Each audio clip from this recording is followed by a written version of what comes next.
Hi, I'm Greg Fell, I'm Director of Public Health for Sheffield. So, a few things about vaccines. Speed of vaccine development, they've been developed so fast they can't be safe, is wrong, it's factually wrong. All COVID vaccines have undergone rigorous testing. The speed with which the vaccination has been developed was largely to do with cutting red tape rather than cutting corners. No corners have been cut here. Increases in funding was made available immediately, improvements in technology. Many thousands of volunteers were willing to be tested and part of the trial. All of those things contributed to speedy vaccine development in a way that we've never seen before. This was a global effort. It allowed scientists to work together at record speed and complete years' worth of work in a matter of months. Think of it as this. The vaccines went business class. They went through the same security checks as economy class, but without the queues. As with any medicine, they're very highly regulated. There are checks at every stage in the development and the manufacturing process and in the continual monitoring once the vaccine has been authorised, as it has been and is now in use in the wider population.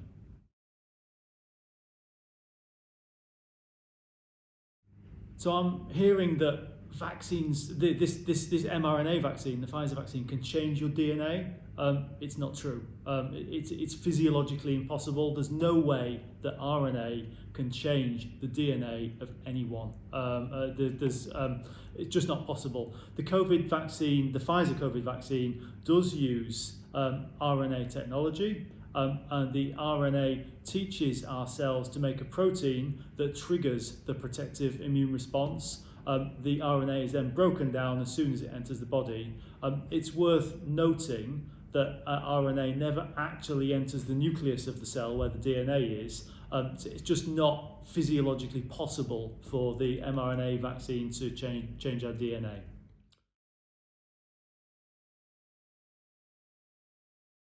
I'll pick up continuous testing. All the COVID-19 vaccines have been tested on somewhere between 15 and 50,000 people in vaccine trials from people across the world.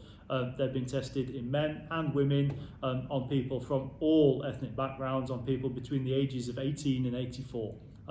The results are really clear. They show that the vaccine is safe in all age groups they've been tested in, and as the vaccines rolled out, we will continually test and monitor to get more and more information from the surveillance studies of where we've received vaccines. So don't assume that there's no further monitoring. It is. That's done continually, and that testing is always underway.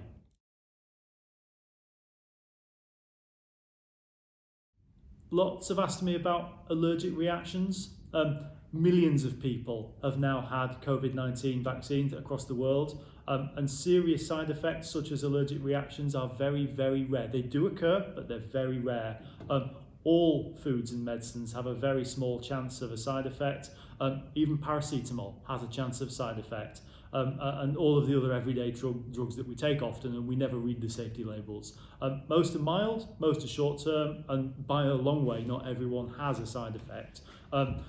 No person anywhere in the world that we're aware of has suffered irreversible side effects, either in trials or in the bigger population, and no long-term complications have been reported from the COVID vaccine, and we monitor that continually.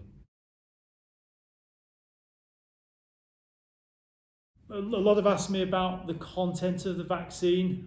Is the vaccine vegan or vegetarian friendly? Is suitable for Muslim and Jewish populations? Both the vaccines used in England, the Pfizer and the Oxford AstraZeneca vaccine, do not contain any meat, any porcine ingredients. The British Islamic Medical Association and the Muslim Council of Britain have confirmed this, and they urge Muslims to take the vaccine on the advice of their medical practitioners and following informed consent.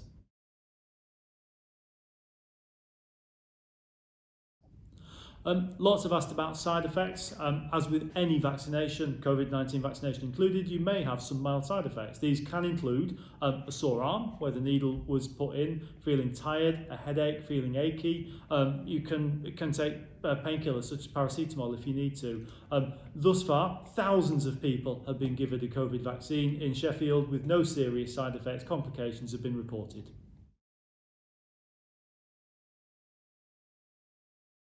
Um, Fetal cells, lots have asked me about fetal cells. The COVID vaccines do not contain nor have been produced using fetal cell lines. It's an untruth, it's an incorrect statement, and I'm aware it's out there in lots of places.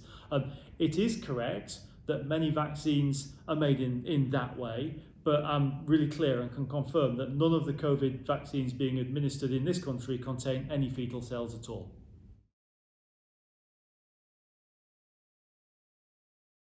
Microchips in the vaccine is a commonly occurring thing in my inbox and social media timeline. The MHRA, the medicines regulator, and the Joint Committee for Vaccination and Immunisation, and in the US the FDA, the Food and Drugs Administration, and other drug regulators from across the world have all approved the vaccines, and they don't contain microchips. There are no microchips in these vaccines. Just again, factually untrue. The truth is there are much easier ways for any of us to track the population. Smartphone bank card rather than biological trackers are much easier ways to track the population. But there are no microchips in this vaccine in any way, shape or form.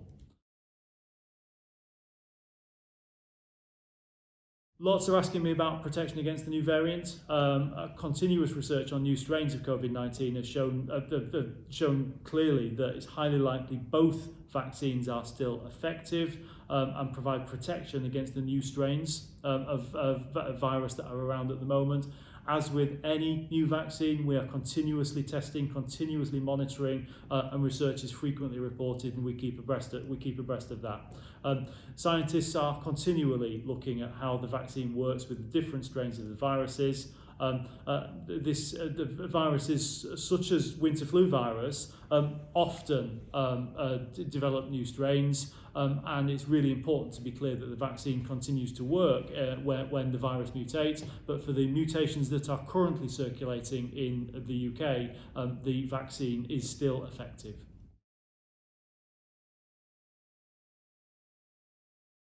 Many have asked after the vaccine, am I protected? Short answer, yes. Both vaccines provide a really good level of protection. Both will provide a reduced risk of someone's chance of becoming seriously ill or worse. What we don't know is whether or not the vaccination prevents transmission. Does it stop us catching the virus and then being able to pass it on to family and friends? We don't know that. It probably does, but we genuinely don't know that. Therefore, even if you've had the vaccine, you should continue the general hygiene rules, washing hands, maintaining social distancing, continuing to wear face masks, limiting the number of people outside your family that you have contact with. Don't think of the vaccine as giving you the ability to hug your relatives, much as we all want to. There is still a chance that even vaccinated people can transmit the virus to others. It takes a few weeks for your body to develop an immune response. So even after having had the vaccine, you won't be provided with immediate protection. It will take a few weeks for the protection to develop. It's fantastic news that you will have had your vaccine, but we still need to continue to protect our loved ones from what is a dangerous respiratory virus, and it's still against the law to meet socially with family and friends outside your household or bubble. Does the vaccine lead to infertility? Common question in my inbox. Royal College of Midwives, Royal College of Obstetricians and Gynecologists have recently said that there is no evidence to suggest that COVID-19 vaccinations will affect fertility in any way. No safety concerns have been reported in very large clinical trials with up to 50,000 people, and in that trial were thousands of women who were of childbearing age, and no safety concerns about fertility have been reported at all. Vaccinations are safe, and most young women of childbearing age will have had 23 vaccinations by the time they get to about 20, and for all of those there is no effect on fertility, and those vaccinations have been in use for some of them for decades now.